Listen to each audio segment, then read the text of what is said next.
Hello everyone and welcome to SUNUP. I'm Lyndall Stout. For stocker and feeder calves that are on wheat pasture, the risk of bloat goes up this time of year because of the constantly changing nutrients that are found in the wheat. For some timely guidance, here's OSU Extension veterinarian and beef cattle specialist, Dr. Rosslyn Biggs.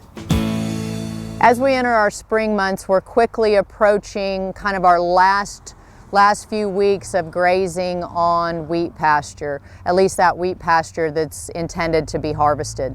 During these time periods for our growing or stocker cattle, we really want to be aware that these cattle, as the weather changes from warm a few days to cool and raining the next, that these cattle can be susceptible because they change their eating behaviors and eating patterns to bloat when they also are grazing on wheat pasture that is changing its nutritional profile as it's entering this growing season.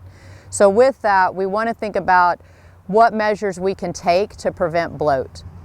First and foremost, we want to think about supplementing these cattle a couple of times a week with some type of supplement that includes an ionophore such as monensin that can help decrease the incidence of bloat.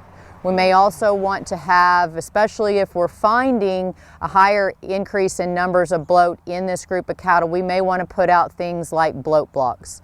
Additional measures that can be taken is to try to manage again that consumption and keep it consistent so that we're not turning out ravenous, really hungry cattle onto that wheat pasture that will gorge themselves and set up conditions in that rumen so that we see this bloat. Also having access to dry grass hay is never a bad idea, and we want to make sure they have good access to appropriate mineral and water as well.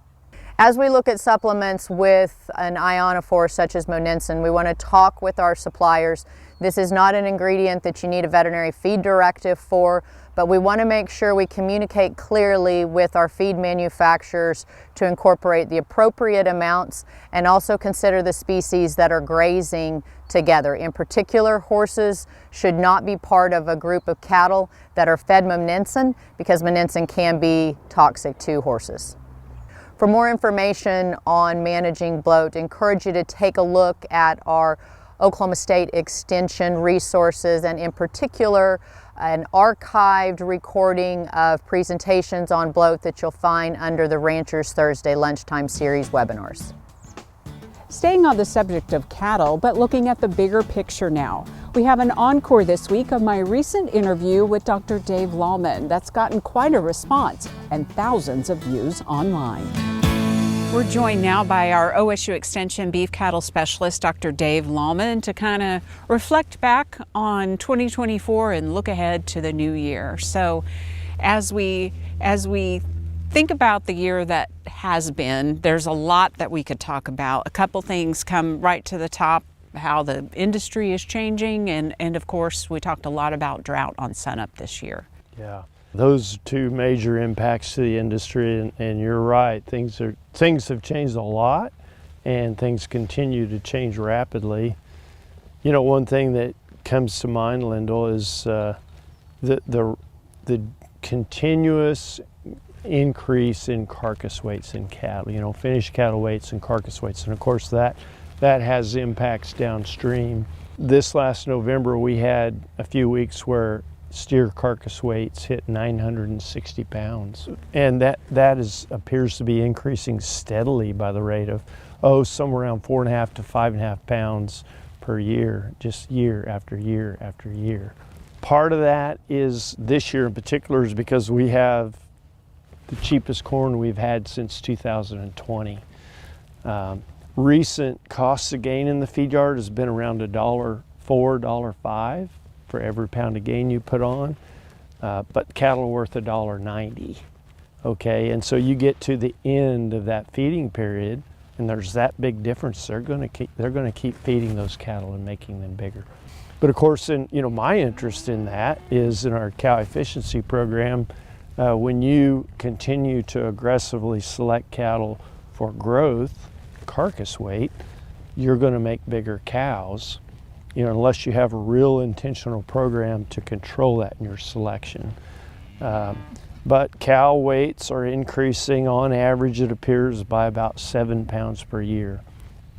So if we don't do anything different and that trend continues in 10 years, cows will be 70 pounds heavier than they are today. And of course, when we have drought, extreme drought, that's important because you have to A, stock fewer cows on a given land base, and B, you have to depopulate more of those animals, bigger animals, when we do have these extreme droughts. As we think about drought, we got some nice rain late fall, but as we know, that drought can rear its ugly head pretty quickly in Oklahoma, especially in a La Nina year. What's on your mind? What's on the mind of producers as we get through the winter? Well, we've had lots of issues related to that. I mean, first of all, we entered the year with relatively low hay inventory, and so hay costs late last year were really expensive. And then we had decent late spring rains here in Oklahoma to sort of help us recover from that. And so hay prices have kind of gone down here later in the year, which is kind of odd, but they have. And the other impact of the drought this year is the real late wheat pasture. And so you've got limited number of cattle with record high prices trying to find a home. And in Oklahoma, we that's one of our primary enterprises. And so the value of those calves makes that wheat pasture extremely valuable this year. And again, it's limited, and so supply and demand, the cost to graze cattle on wheat pasture is substantially higher than probably we've ever seen it before. Speaking of cost, what about vitamins and other supplementation, when this time of year, but then especially if it's going to be a little drier than we want it to be? Yeah. Well, let's start off with folks that are grazing cattle on standing forage, maybe lower quality forage, which is very common. Many yearlings are wintered that way, and lots of cows are wintered with a bit of a protein supplement and standing forage or low quality hay. Well, in 2023, soybean meal, that's kind of a good barometer of protein prices. Soybean meal in January was about $488 a ton. 2024 January is about $333 a ton. Right now, it's about $290 a ton. So, very cost-effective protein availability, if you will. Anytime we have drought, or anytime a producer is grazing or feeding low-quality forage, you just anticipate that the concentration of carotene, which is the precursor to vitamin A, is going to be low in that forage. Even late summer standing forage is low in carotene. And so after we've gone through a couple of years of drought, it seems like the concerns, the issues, reports to veterinarians and our nutrition community increase over time related to vitamin A. Well, what are those reports? Well, early born calves, real short gestation periods, maybe stillborn calves, substantial amount of diarrhea in baby calves, those kind of things are all potential symptoms of that problem. Keep your mineral and your feeds fresh. Don't store them somewhere for a year and a half to 2 years before you feed those, and then consult with your veterinarian about other opportunities to make sure that doesn't happen in your operation. Well, Dave, thank you so much to you and the beef team for all you do for SUNUP throughout Absolutely. The year, and Happy New Year to you and your family. Yeah, thank you.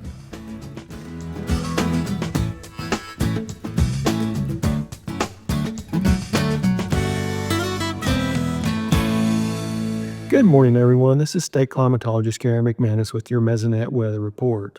You thought that groundhog was kidding, didn't you? Well, he really wasn't. And winter roared back across the state with snow, ice, freezing rain, all the bad stuff.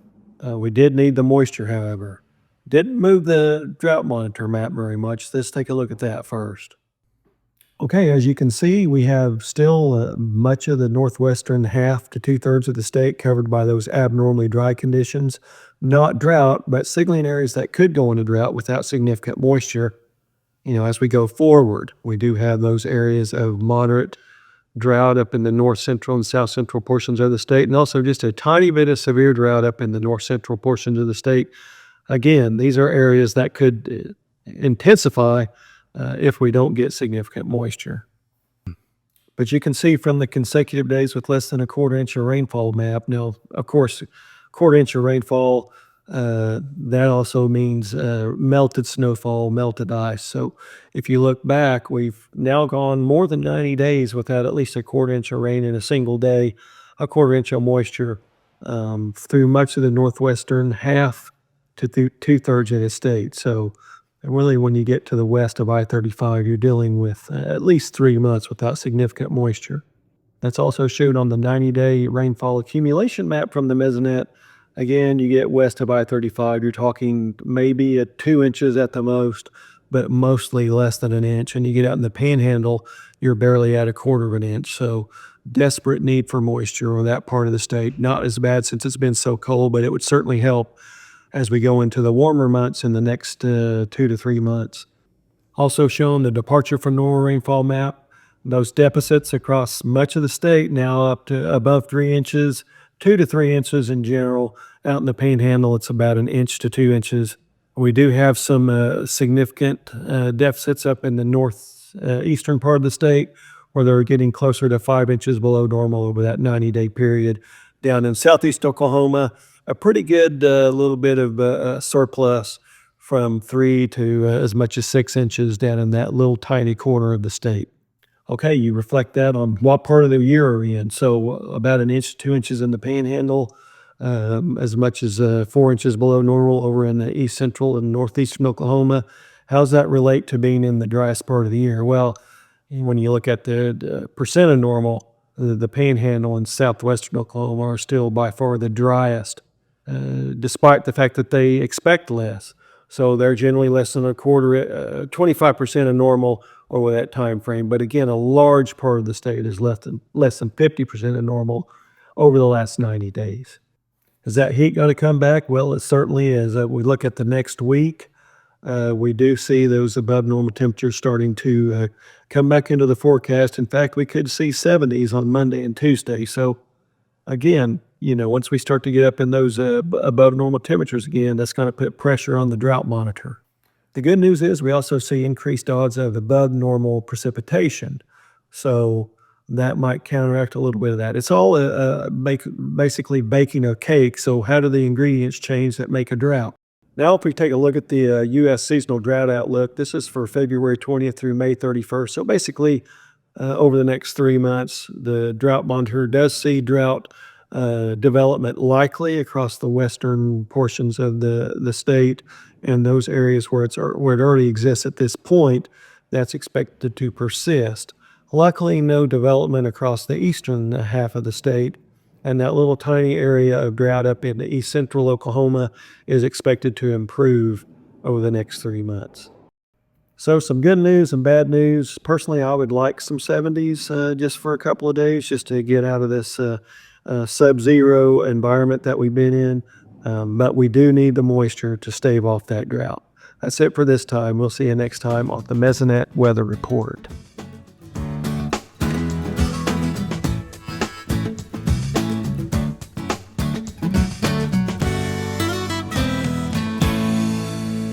We're here now with our OSU Extension Livestock Marketing Specialist, Dr. Derrell Peel. And Derrell, we've been dealing with some pretty good winter weather the past couple of weeks, as we can see with the calves behind us. So has that been having any kind of market implications? Yeah, there's a variety of impacts that come with this kind of cold weather. It affects producers tremendously. Lots of cold weather creates a lot of management challenges for cow-calf producers. We've seen some changes in timing of cattle coming through the auction, so that's one impact. These storms, depending on what day of the week they hit and so on, impact the movement of cattle through markets. For a lot of cow-calf producers, we're going to be moving into calving season pretty quickly. So if we continue to have winter weather, it will have more impacts. It may be affecting some folks already. And then finally, the cold weather is probably impacting feedlot cattle in some areas.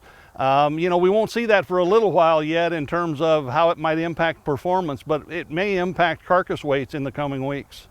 So Derrell, we're almost 2 months into the new year. So how is the beef demand holding up so far? You know, beef demand has been remarkably strong. Coming into 2025, we continued to see higher prices. The retail prices for January were released, and the beef prices were higher yet again, higher than a year ago, and on average have moved to the highest average levels in a long time, if not ever. Box beef prices have also been strong, and if you look across the wholesale cuts, prices for all the primals are higher on a year-over-year basis, and for most of the products within those primals, it's higher as well. The only exception has been our most expensive beef product is the tenderloin. That's actually a little bit lower than a year ago, but almost everything else is higher. In particular, there's higher prices for some of the lean round products that are being pulled into the ground beef market. So kind of moving into the U.S. calf crop report, was that a little bit different than we expected it to be this year? Yeah, the cattle report we got at the end of January had a surprisingly large calf crop. Came in about unchanged from a year earlier, even though the beef cow herd, or the total cow herd, was down a little bit from last year. I think maybe it's a reflection of the fact that high prices encourage producers to try a little harder. Those calves are worth a lot, so they do things. And it's not just on the beef side now. Certainly the beef producers would be doing that, but now because the dairy calves, these beef cross calves coming out of the dairy industry, are so valuable from a beef standpoint, the dairy producers also have more incentive to save more of those calves and market more of those calves. So I think that's probably what's going on here. Yeah. So what are you expecting in terms of herd growth within the next year? You know, the prospects for herd growth in 2025 for the beef cow herd are pretty limited. We brought in a very small number of bred heifers this year. Beef cow culling has been going down the last couple of years. Beef cow slaughter has dropped sharply.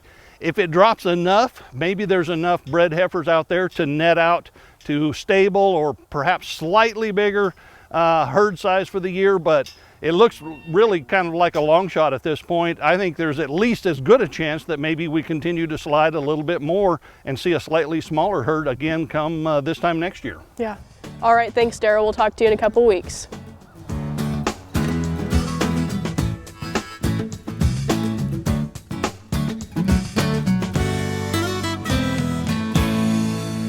Good morning, Oklahoma, and welcome to Cow-Calf Corner. I recently had the opportunity to attend the NCBA Trade Show and Cattlemen's Industry Convention in San Antonio. It was a great program, tremendous set of speakers, a lot of information provided there. And so our topic this week is some of the key takeaways that I got during that time at the convention. First thing of interest to me is that our USDA beef yield grade equation is in need of an update. The beef USDA yield grade equation that we use is based on a population of cattle from about 60 to 65 years ago. And from that original data set, we learned that things like ribeye size relative to hot carcass weight, external fat thickness, and the percentage of kidney, heart, and pelvic fat are the big drivers or predictors of the amount of red meat yield versus fat and bone that comes out of the round loin, rib, and chuck of a beef carcass. Well, our population of cattle have changed a lot since that time, and so using modern technology and some empirical evidence that we can collect, we'll probably see an update to that yield grade equation at some point in the near future. Other things that are really good news stories for our industry, important takeaways, are how dramatically we have improved the quality of beef, the product, over the last 20 years. We have went from producing a fairly high percentage of select quality grade or a lower quality grade beef carcass to a much higher percentage of choice, upper 2/3 of choice, and even prime quality grade beef carcasses. And along with that, it has been a big driver in consumer demand for beef, the product. And the market signals are very clear that consumers are willing and demanding of a higher quality beef product. Since 1998, that increased consumer demand that we see for beef equates to about an $800 of additional value per head of every animal that we see go through the beef production chain. So we're doing a much better job of shifting from a commodity product that we used to produce to a much higher quality product, and there seems to be an unsaturated demand for that from consumers. Final thing, and a good news story for all of us in this business, As we look at the current inventory of cows, which is actually down a little bit from last year, current retention rates on heifers proposed to be developed for herd replacements as cows, it looks like these robust prices for all classes of cattle that we're seeing are going to stick with us, and we may not yet have even reached our market highs as we look into the future. As always, I appreciate you joining us on Cow-Calf Corner. Finally today, we learn what makes Carl Thoma a distinguished alumnus in the OSU Ferguson College of Agriculture. Video production manager Craig Woods put together our story.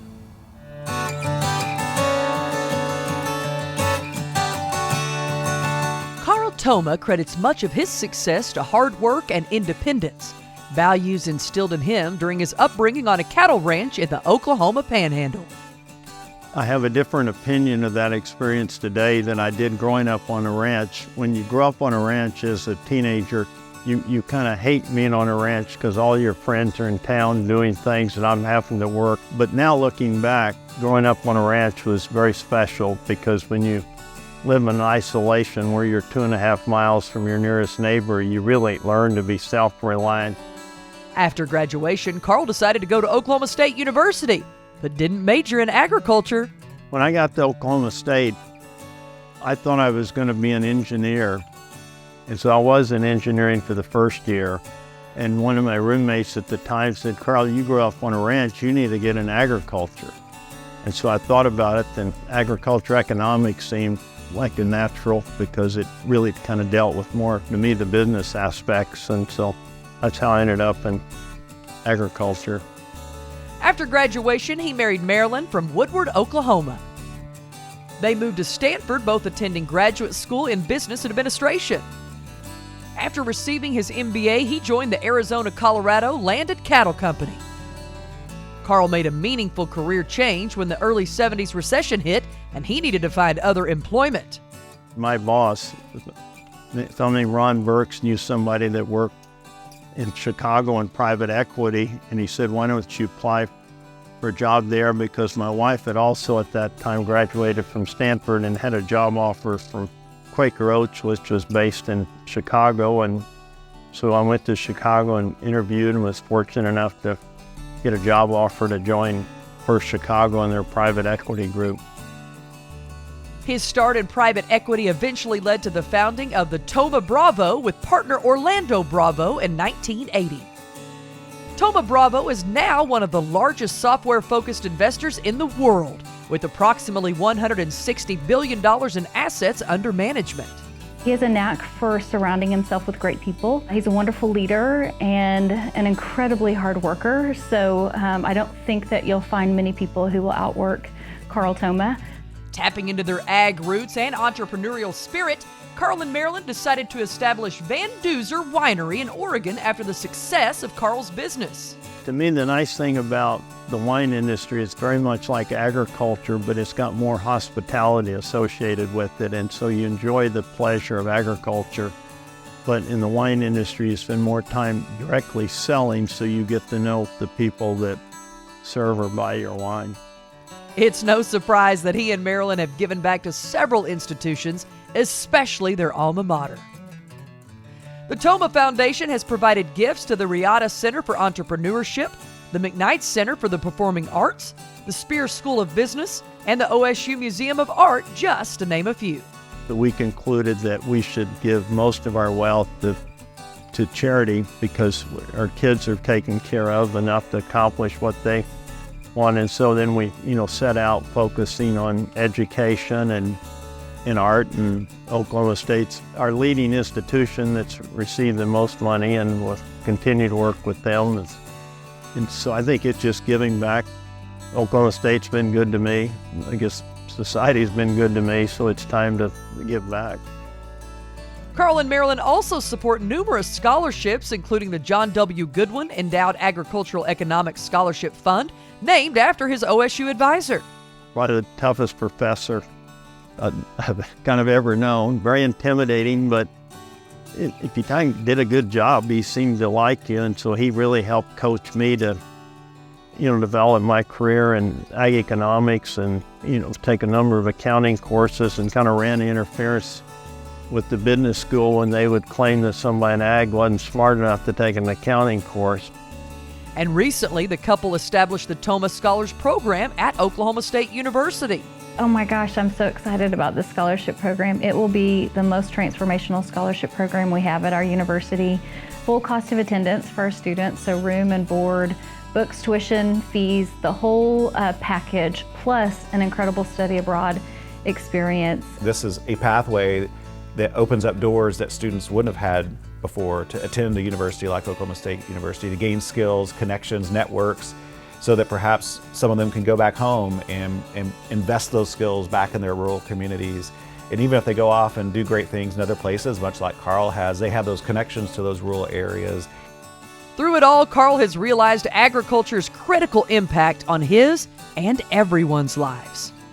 To me, agriculture just gives you that grit, determination, and how to manage, I hate to say adversity, but that seems to define agriculture is adversity and how you manage that, because it's almost like anybody can make money if prices go up and it always rains and you have no bad weather. So I think agriculture is an integral part of the success of America. Celebrating Carl Thoma, 2024 Ferguson College of Agriculture Distinguished Alumnus. That'll do it for our show this week. A reminder, you can see SUNUP anytime on our website, follow us on social media, and stream us anytime at youtube.com/SUNUPTV. I'm Lyndall Stout. Have a great week, everyone, and remember, Oklahoma agriculture starts at SUNUP.